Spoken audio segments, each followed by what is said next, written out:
NPA in the Western Cape withdraws cases relying on the Draeger test, and ANC to announce new venue for Malema's disciplinary hearing. Good afternoon to you. The NPA in the Western Cape says it will withdraw all pending cases of drunken driving that relied on evidence provided by the controversial Draeger test. The court has ruled that the test used to measure alcohol levels from the breath of motorists cannot provide an accurate result.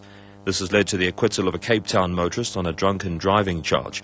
In his judgment on the matter, the presiding judge noted that his decision doesn't necessarily affect other provinces.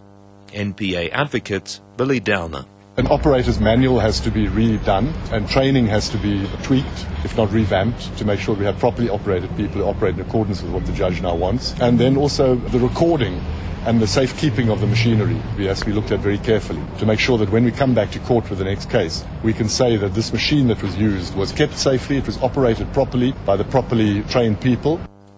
The ANC will announce a new venue for the disciplinary hearing against Julius Malema and 4 other leaders of the Youth League later today.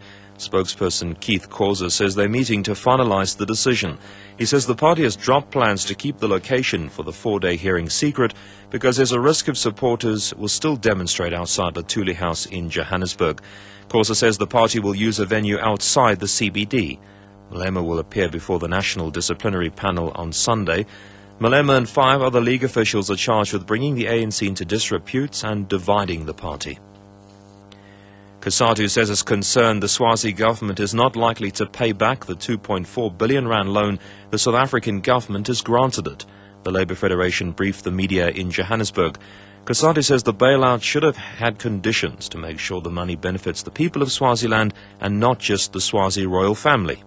Pearl Magobane reports. COSATU has called on the South African government to think again about the so-called bailout. COSATU says conditions of the bailout should include immediate unbanning of political parties, the freeing of all political prisoners, and for the right of all exiles to return. In light of the COSATU members that were deported from Swaziland during the democracy campaign demonstrations, COSATU members have vowed to go back.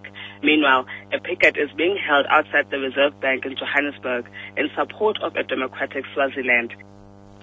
The Home Affairs Department says it's in the final stages of the Zimbabwean documentation project. Director General Mkhoseli Ableni says he will submit a report to the minister by the end of the month to determine a final closing date for the project. Undocumented Zimbabweans in South Africa were given the opportunity last year to apply for work, business or study permits. The department received more than 270,000 applications. Ableni was speaking at a media briefing in Pretoria. With a view to closing the project, we have in the last 3 weeks increased capacity within the department. We reiterate that since the closure of the project, no new applications for work, study and business permit under the Zimbabwean documentation project will be accepted and processed. The Gauteng Community Safety MEC, Nonhlanhla Mazibuko, has called on parents to play a greater role in the lives of their children. She's called on parents to get involved in educational activities, saying what's happening in some schools at the moment is shocking. They actually take this tin of zambak with dacha seeds in them. Others are eating your space cookies that have been baked with dacha inside. As the children are sitting in school, they're almost high. Even parents must be careful of this. These kumbis that pick up your children and bring them to school. Actually, a kumbi was followed going all the way to Dobsonville. They found used condoms. They found bottles. It's really terrible. Cape Townians are confident the Springboks will once again bring the Rugby World Cup title home. The team will play Wales in their first match of the tournament on Sunday. The 2011 tournament started today. These Cape Townians say they're confident the Springboks will make South Africa proud. They've got a good chance, but it's not a guaranteed chance. It's sport. In sport, anyone can win. South Africa, we're taking the World Cup this year. I think it's a strong side and the most experienced team is there, so I'm pretty confident. I don't think New Zealand are chokers, but I think they got to watch out. South Africa's coming. I think they've got a pretty good chance. I think we can do it. Whoever wins the final. That's World Cup.